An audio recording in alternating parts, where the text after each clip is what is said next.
Hello, and welcome to Recapping with Delora and Ashley. Please follow us on Instagram, Facebook, and Twitter at Recapping Podcast. Also, rate, review, and subscribe to our show on your favorite podcast platform. We're on all the things. We want to hear your thoughts on the movies and shows we review. Leave us a comment on Apple Podcasts or our YouTube channel, and we will read them during the show. Or reach out to us on social media. We love talking all things entertainment and pop culture with you. Thank you guys so much for listening. Thank you. Hey, Ashley.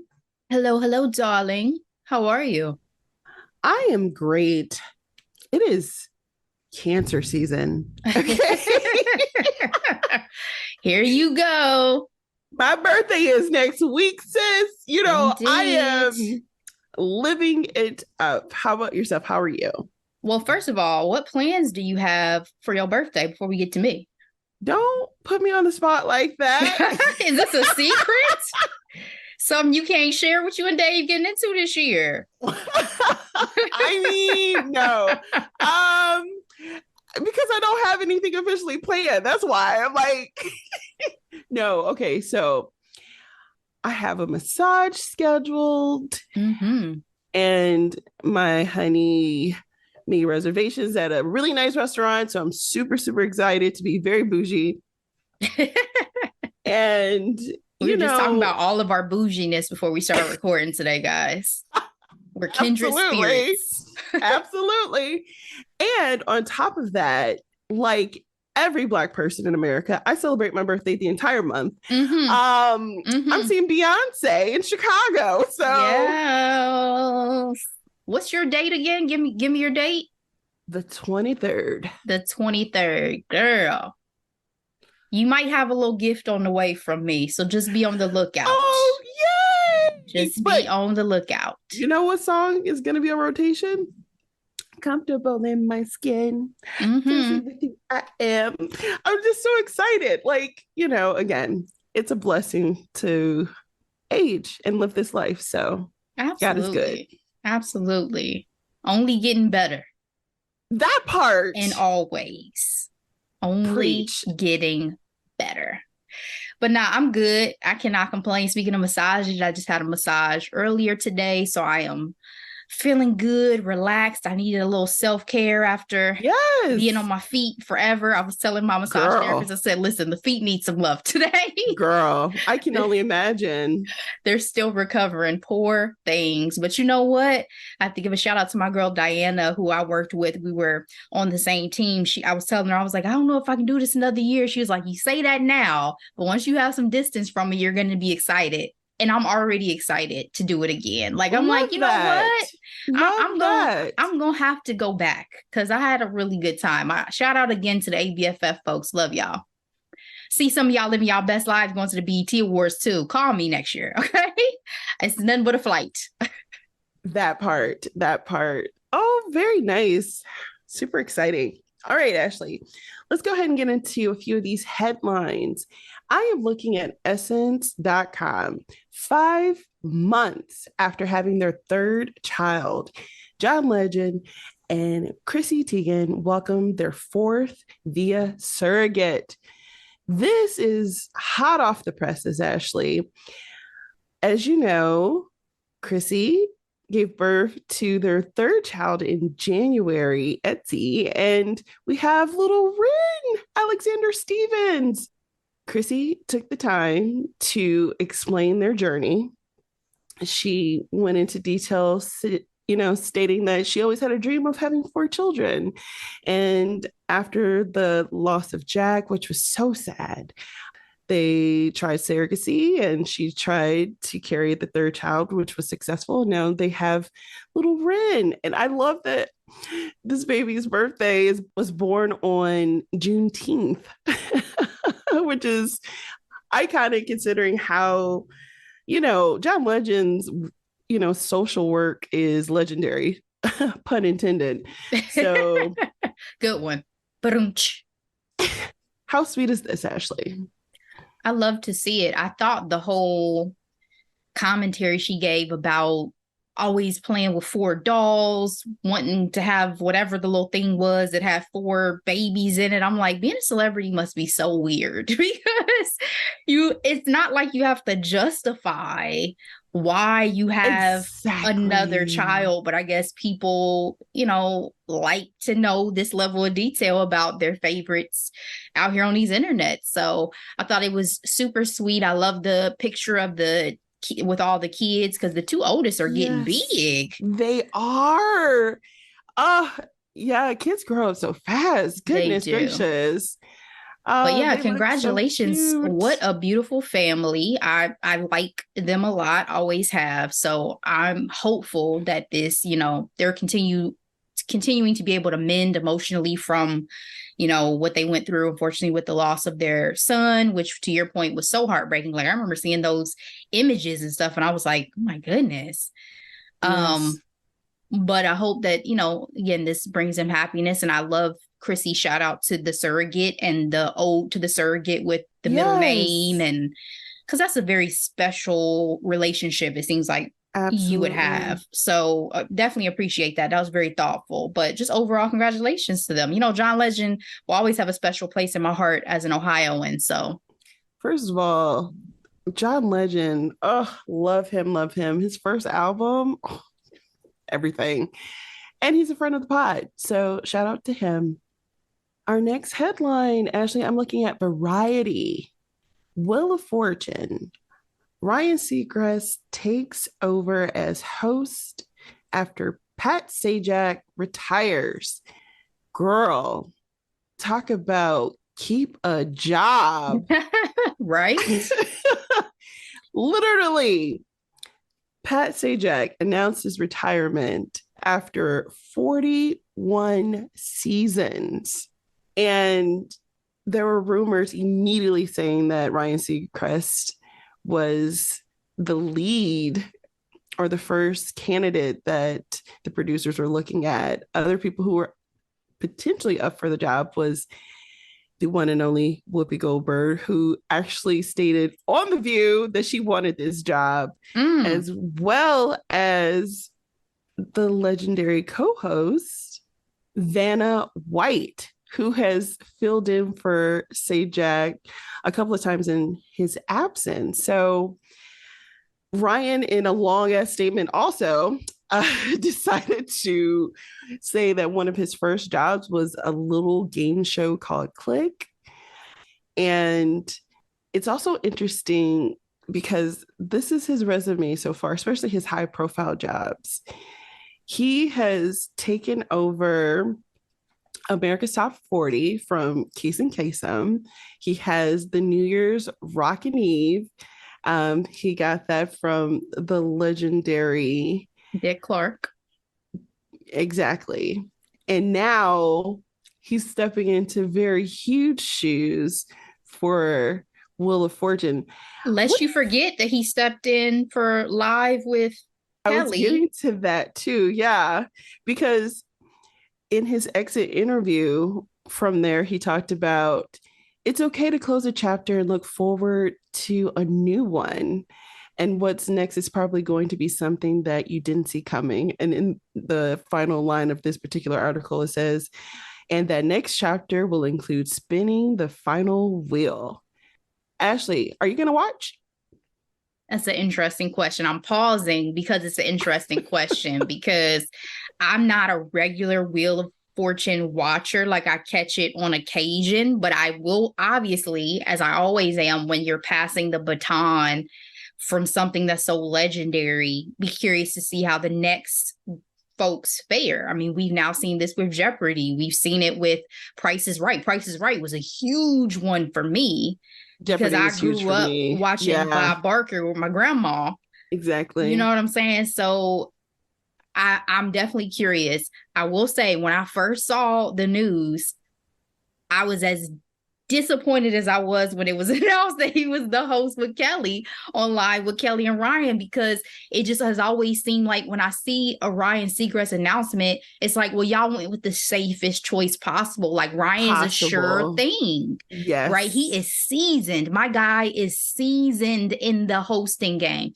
But What I will not do this time is underestimate Ryan, because I remember when it was announced with Kelly, I was like, that's so vanilla. They're going to be so boring together. I After loved that Ryan. search too, because they had a thorough search and he just waltzed right in. Yeah, they had the string of different co-hosts. Some people had really great Yes. chemistry with Kelly. You could see it Yep. in the cards, but I was very impressed with their dynamic. Like, I really enjoyed Ryan on that show. So I'm not gonna say anything. I'm gonna let this play out and see what happens. Now, you mentioned Vanna saying she wanted to step up to that role. I didn't hear that or know that. So now I'm like, They were saying there's a possibility. Was she snubbed? I feel like, but it's they hard. Give her a chance though. It's hard though, because Vanna White is Vanna White. Like, she's already so integral in the history of that show as doing what she does.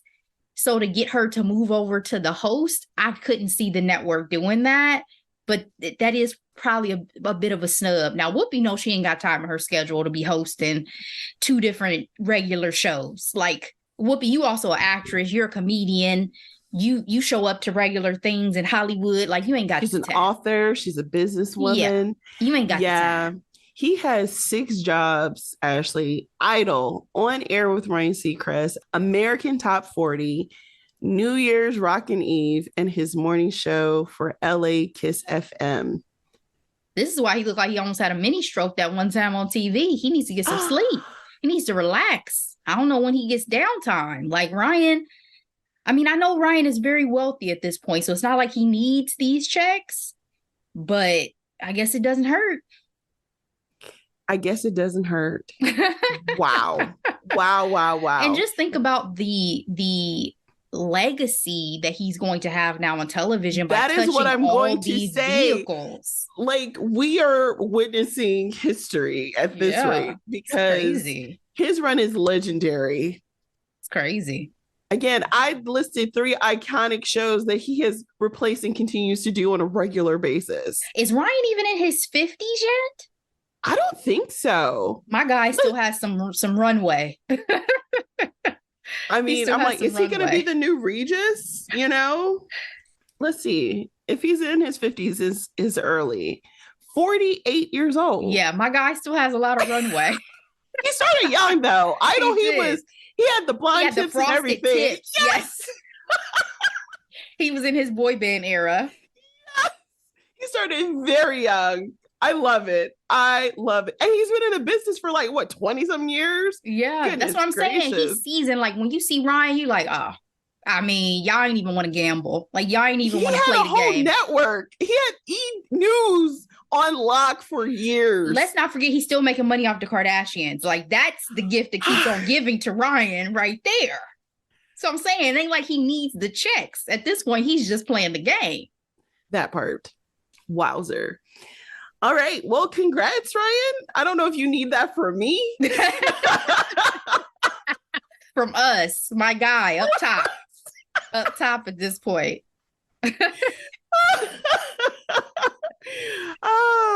It's gonna be great. Okay, let's go on to our next headline. All right, Ashley, I don't really have an official, but I just want to talk about the mind-blowing marketing budget for this upcoming movie, Barbie. This gentleman on Twitter, he said, the devil works hard, but Barbie's marketing team is insane. And he goes on to list a multitude of promo. And I just want to know what's been your favorite. So let me start with mine, of course. It's the Airbnb Malibu Barbie Pink House. Okay. What? And they're speaking to the right audience on that, because I would absolutely go stay at a themed Airbnb. They had kin letters floating in the pool.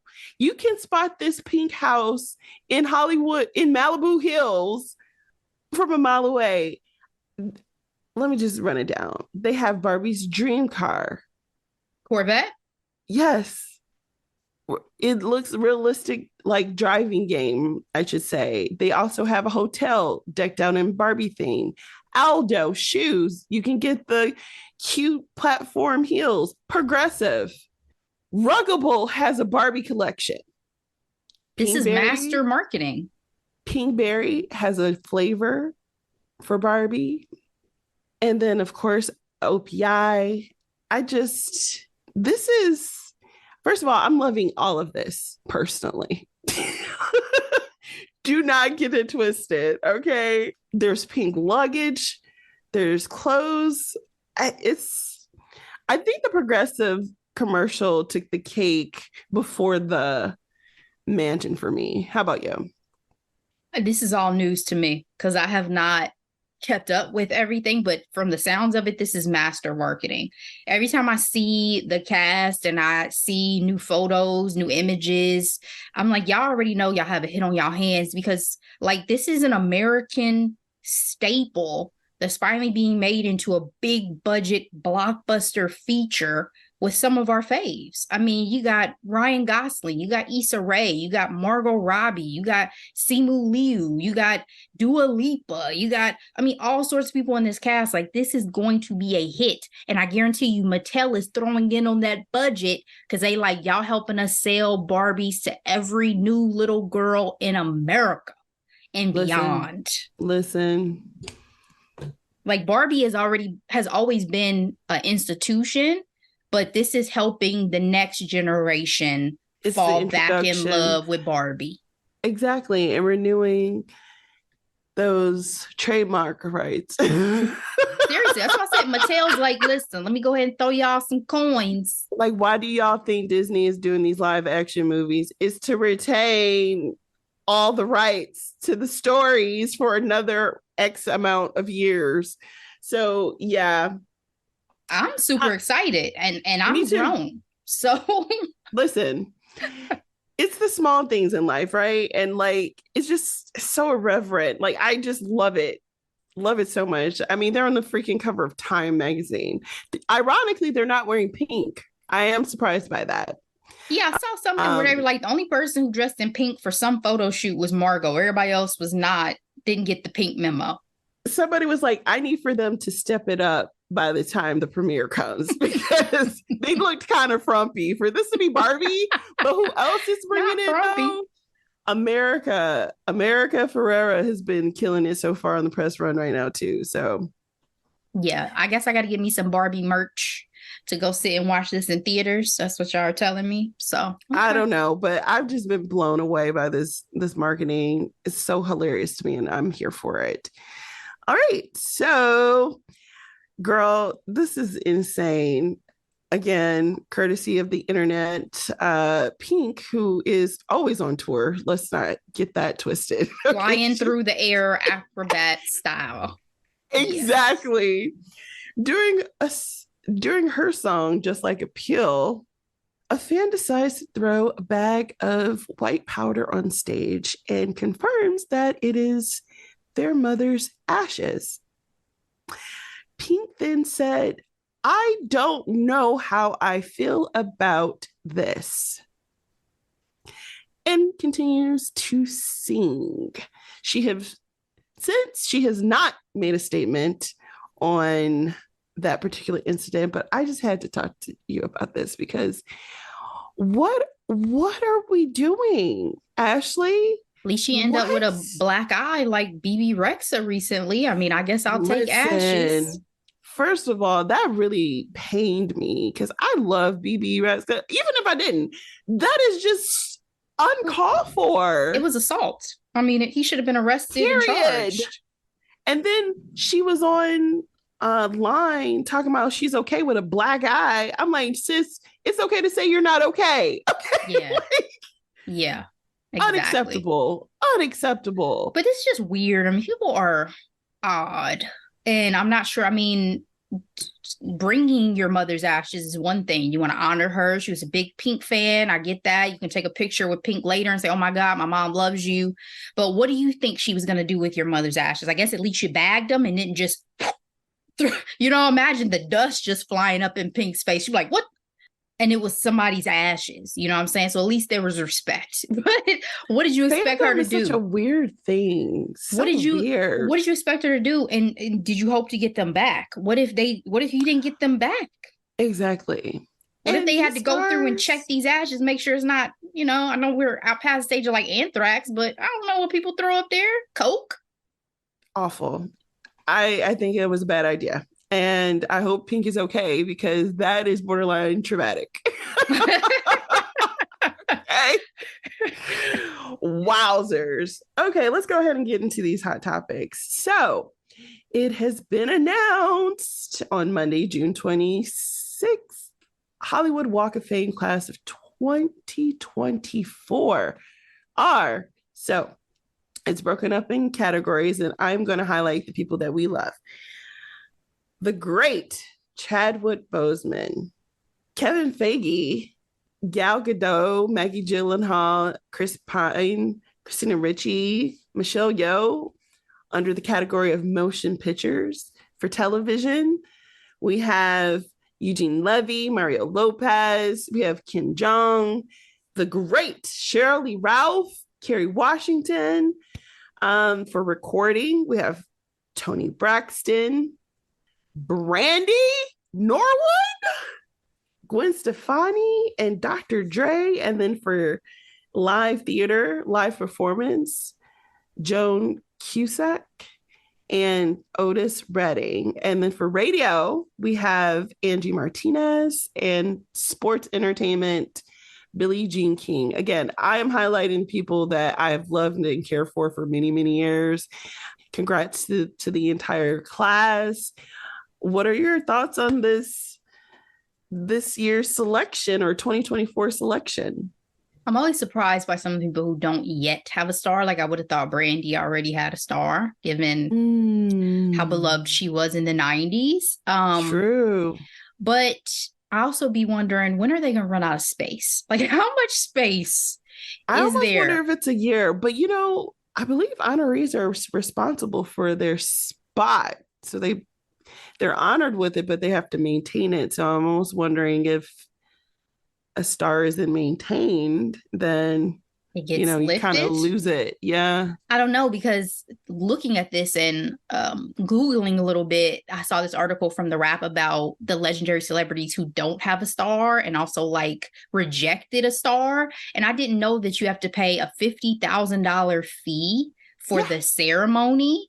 And so like, and then you have to show up in person and da-da-da-da. But like Julia Roberts has rejected a star. Clint Eastwood has rejected a star. Prince rejected a star. What I'm not going to do is spend $50,000. Yeah. I love it. Yeah. Bruce Springsteen apparently. I know Bruce.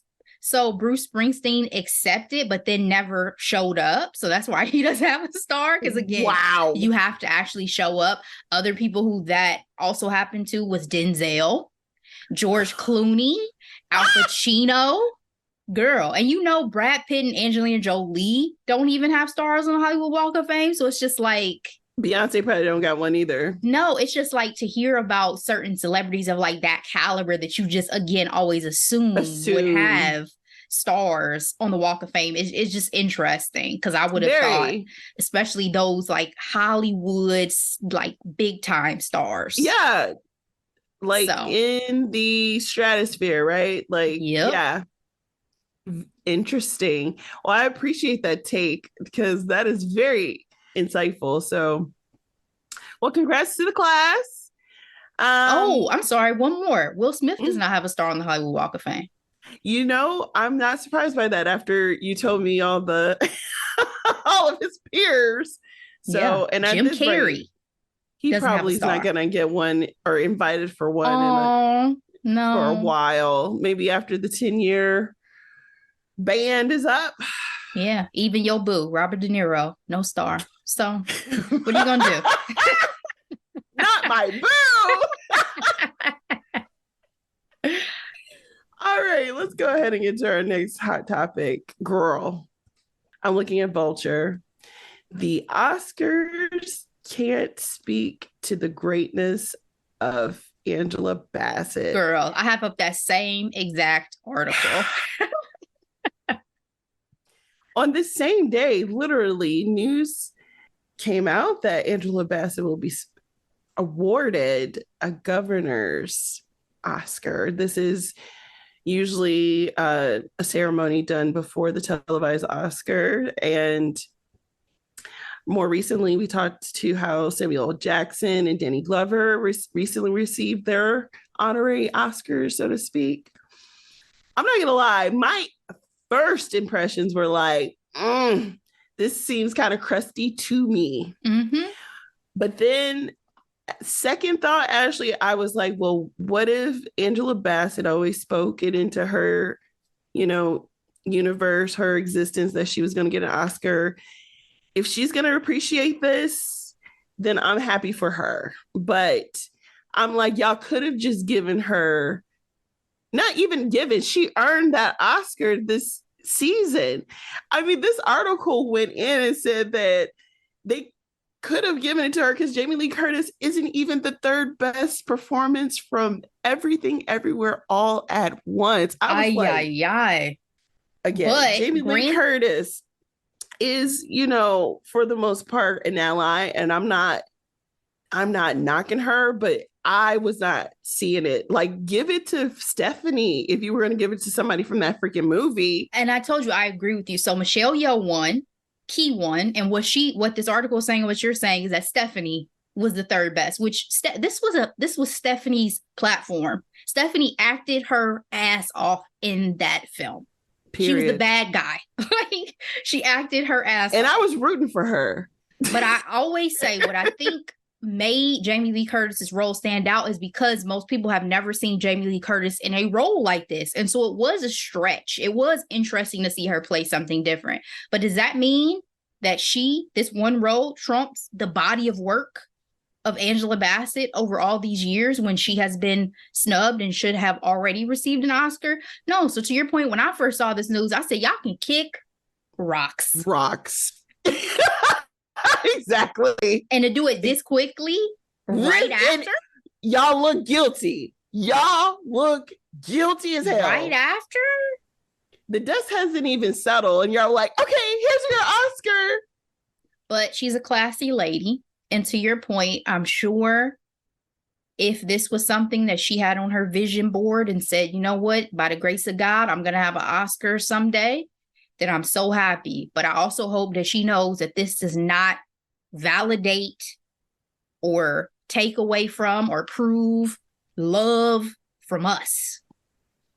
The audience loves and appreciates you without an Oscar. Doesn't matter. Well said, friend. All right, let's go into our final hot topic.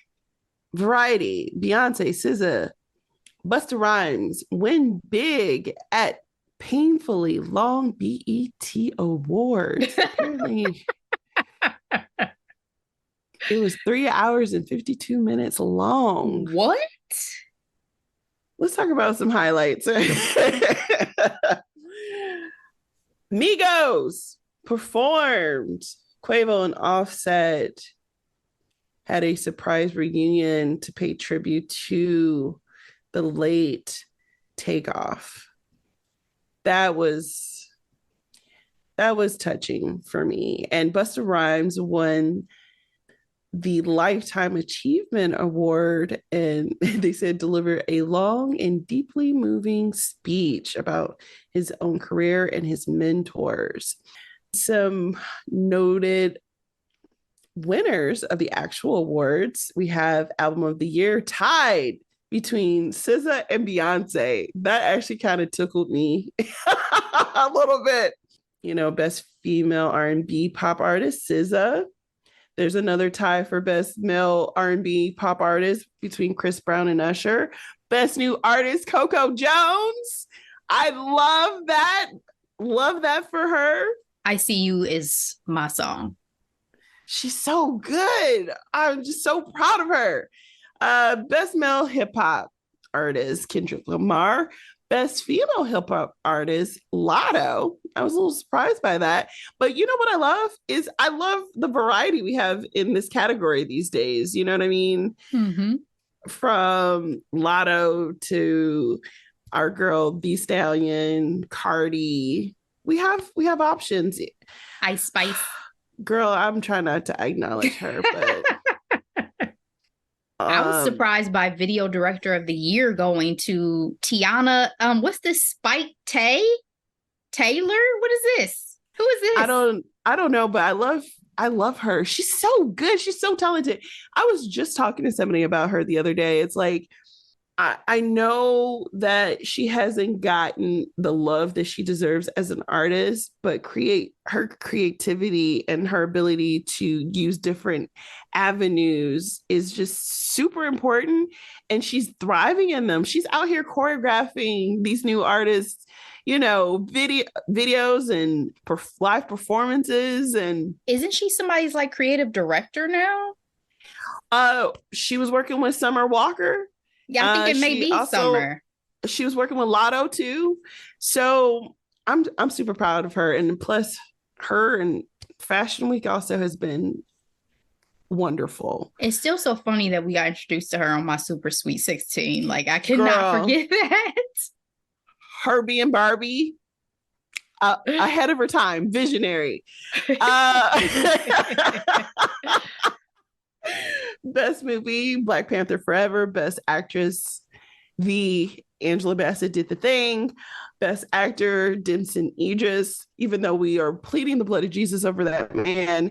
And your voice just got garbled too, because that was had to be spoken, I guess. Your voice garbled in the mic. Ooh, yes, it did. Yes, it did. Ooh, that was a little or some sage and some Wordsman of the Year, Julian Hurts. Best International Act, Burna Boy, just to name a few. I'm not getting into everything, but Ashley, did you watch this year? And 2, what were some takeaways for you? I did not watch this. I didn't even know about this until my brother texted me. I did not know the date or the time. I was up at a rooftop bar having some cocktails, living life. So I was like, I'm gonna catch the replay, and I still haven't watched it. But I heard about the mess. I didn't even hear about who won. I heard about JT throwing the phone at Uzi, and I heard about Patty, the messiness. Yes, LaBelle, Patty forgetting the lyrics. Yes. Turner tribute. Mm-hmm. Yeah, that's the stuff I heard about. I saw the mess, so I had to go on and look and see who actually won awards. I was like, what actually happened that night? But I mean, I probably eventually watched the awards, and I think I'm out of the era of like really needing to watch a lot of these. Even my faves don't even show up to this ish no more. So that's how I know I'm like aging out of the system. That famous Tommy Davidson quote from The Breakfast Club that I love on the internet: who are these Negroes? Every time. When I tell y'all, I don't even be knowing who artists are when I hear their song. And then I see it like an award show and I'll be like, oh, that's who that person is. Like, that's the era of life we're now in. Like, I think they say like by like 34 or 35, you stop taking on like new music. Now, it's not to say I'm not going to take on new music. I love music. I still like to listen to new artists, but I just think my favorites are solidified. And I just don't have the bandwidth necessarily to always be knowing, oh, this person had this one song that came out. Because are you going to stay around? Like, are you going to have longevity? Well, we also have to realize that the music industry is so different now. When we were growing up, we were force-fed our artists, right? Granted, there was a higher cost of entry, right? Yeah, it's a machine. It was a machine. Yes. And so they were trained and they, were released and pushed. Now there's so many ways of entering this space. It's like, are you popular from TikTok? Are you popular from YouTube? Are you know what I mean? So, I'm sorry. I know, again, I'm aged out because when I've had younger people than me talk to me about, oh, you don't know this person, they're Instagram, influencer and stuff. I don't know influencers. I don't do influencers. If you're not somebody who I've seen super popular major publication, I don't know you. I don't know you. I'm glad that you say that because somebody was on social media, and I hate when Black people do this, like they automatically complain about certain things. And obviously we know BET could use some tender love and care in terms of obviously the length and the production of this freaking show. But he was like, I need for y'all to invite actual stars and have a dress code because y'all look a mess. Damn. Oh, that tickled me. But to be fair, it's like, I don't think Beyonce's gonna ever show up again. I don't think Will Smith is gonna show up. I don't think. And he would be invited. And you understand what I'm trying to say here. Yeah, that's I don't think Riri's gonna show up. And Riri is one of the most down-to-earth mega stars we got. I don't think she's stepping up in there. I've aged out of this game. I really have. But now you talking about the fact that it used to be such a machine made me think, I wonder if this new iteration and as we move forward is going to look back at our time as like the way we look back at old Hollywood when they were under contract by studios. You know what I'm saying? Like, right, for like 5 films. It was like the golden era of Hollywood to us. Yeah. The way it's talked about, but they were slaves to that system. They were. And so I wonder, they were trapped and they were, just essentially underpaid, overworked, unless you were the mega stars. And even then, you still Elizabeth Taylors. Yeah, right. You were still beholden to your contract. So I wonder if that's how people in the future are going to look at the era of time we're talking about. It's like, oh yeah, you may have had great artists, but they were slaves to their label, essentially. Yeah. Interesting thought. Very, very, very. All right, Ashley. So what are we recapping for next week? So we are recapping a Jenny Han series that I may have mentioned as a hidden gem at one point, and that is XO Kitty. It was released on Netflix back in May, 10 half-hour episodes. It has already been officially renewed for a second season. Which is a big deal. So the people are loving it. Netflix likes to axe these shows. Yeah, they do, but they know Jenny Han is a proven vehicle for them. She with is. The All the Boys I Loved Before trilogy, and now with XO Kitty, which is not based on a book. This was an original series for her. Yes.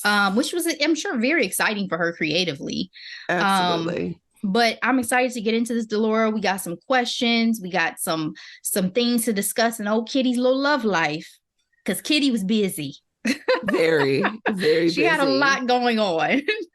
That she did. And I want to go ahead and remind the people that our Queen Charlotte recap is out too. Because if y'all have not listened to it, it was a good chat. I really enjoyed that chat. I did too. And I'm not even being biased. Like I mean, it was a good show. Good shows lend themselves. We have great shows. Exactly. So check that out too.